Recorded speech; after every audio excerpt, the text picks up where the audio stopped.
Molitedi, South Africa. In the middle of a desiccated lake bed in South Africa's northwest province, a 7-month-old calf is too weak to get up.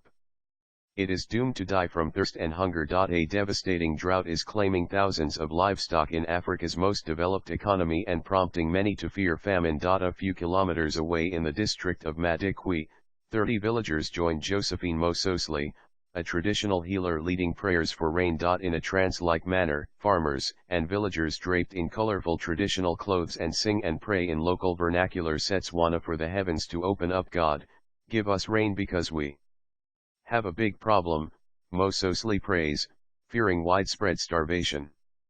We can't do anything. It is not yet noon, but the room temperature has already breached 40 degrees Celsius. The drought, blamed on the global cyclical extreme weather system El Niño, is the country's worst since 1982. Located near the border with Botswana, the man-made Molitedi Dam is the largest in the province of 3.7 million people.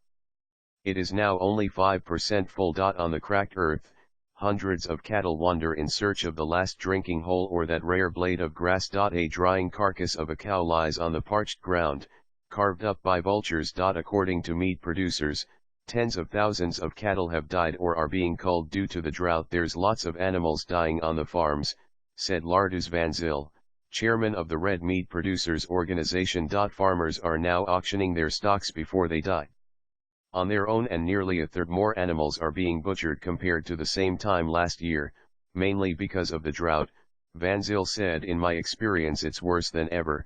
In the past at least the cattle was surviving, said rancher McDonald Modies, eyeing a carcass of one of his cows, which had died the previous day. He will cook it for his dogs because it is no longer fit for human consumption. Farmer Malimi Modies rings a handful of dry grass.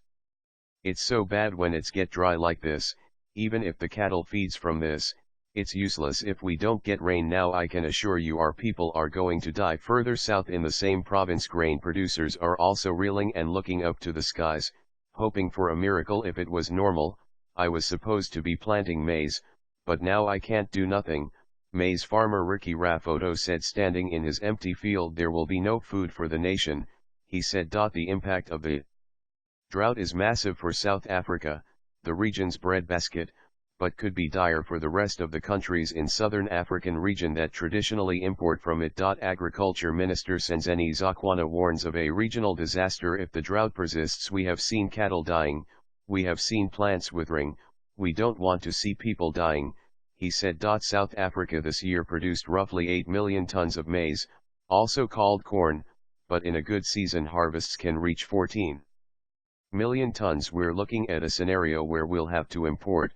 said Arno van Vuuren, a senior official of the Farmers Association in the Northwest. Prices of maize are going up, according to farmers and government. 5 of the country's 9 provinces have already been declared disaster areas, and government has allocated 220 million rand DH 55.05 million to help farmers buy animal feedstuffs. Weather experts forecast that rains could fall in March next year. Sparked by a warming in sea surface temperatures in the equatorial Pacific, El Niño wreaks havoc on world weather patterns periodically, causing exceptional drought in some parts and floods in others.